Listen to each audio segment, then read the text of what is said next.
कि यदि आपके पास वोटर आईडी कार्ड नहीं है तो आप वोट नहीं डाल पाएंगे। तो आप सभी ने समय समय पे इस बात को अपने माध्यमों से प्रचारित भी किया है। पुनः एक बार ये कहना चाहूँगा कि यदि वोटर आईडी कार्ड नहीं है तो किसी प्रकार से परेशान होने की या चिंता करने की बात नहीं है। हर व्यक्ति वोट डाल सकता है।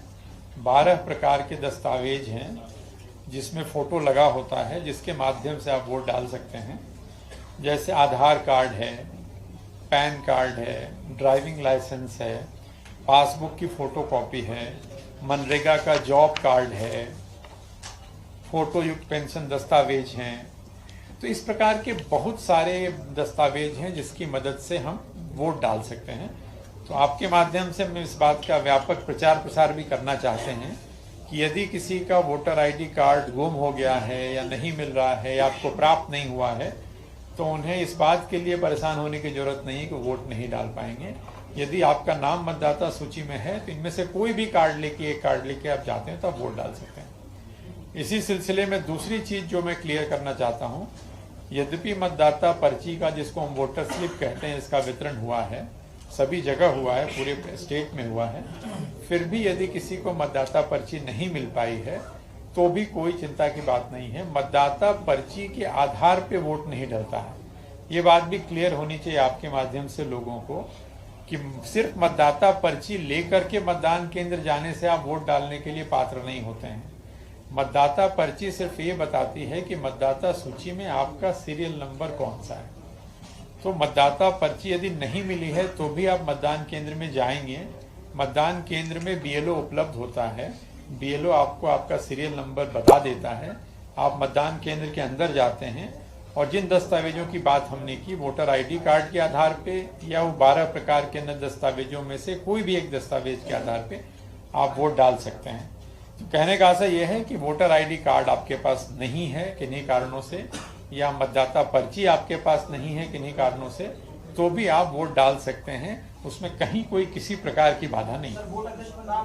जी बिल्कुल सही कहा आपने। जो अनिवार्य जी बिल्कुल सही कहा आपने, बिल्कुल अच्छी बात कही और मुझे करेक्ट भी कर दिया आपने। हालांकि पहले मैंने बताया था ये कि सबसे अनिवार्य आवश्यकता है वोटर लिस्ट में नाम होना। अगर वोटर लिस्ट में नाम है तभी आप वोट डाल पाएंगे।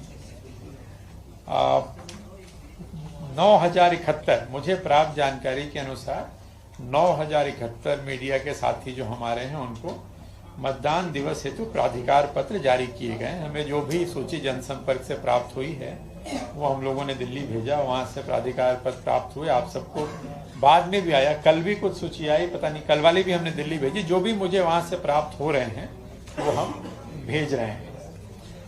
एक मत परसेंटेज की जानकारी होती रहे हमें और हम आपको बताते रहें, इसके लिए हम लोगों ने एक मत प्रतिशत ऐप के माध्यम से 2-2 घंटे की जानकारी हम लेंगे। और कल भी हम लोगों ने 10 बजे किस तरह से आप लोगों से चर्चा रखी है और 4 बजे प्रयास होगा कि हम वेबसाइट के माध्यम से या चैनल्स के माध्यम से बात आप तक पहुंचाते रहें। मत प्रतिशत जी ठीक है, प्रयास करेंगे कि बहुत जल्दी हो जाए। एक सेकंड में खत्म कर लूं। जो आपको जो कागज अभी दे रहे हैं इसमें पिछले 2018 के चुनाव के जो 230 हमारे असेंबली कॉन्स्टिट्यूएंसी हैं उनका वोटिंग परसेंटेज है। सभी पढ़ने की जरूरत नहीं है, लेकिन हम सब जानते हैं, पहले भी आपसे चर्चा हुई है कि सबसे अच्छा जो परसेंटेज था वो सैलाना में था, अराउंड 89%। और पिछली बार जो सबसे कम वोटिंग हुई थी वो जोबट में हुई थी, अलीराजपुर में 52%। काफ़ी प्रयास हुआ है। स्टेट का एवरेज 75% था। उम्मीद है आप सभी के सहयोग से और ये संदेश आगे दूर दूर तक जाए कि हर आदमी वोट करे और हमारा वोटिंग परसेंटेज और बेहतर हो।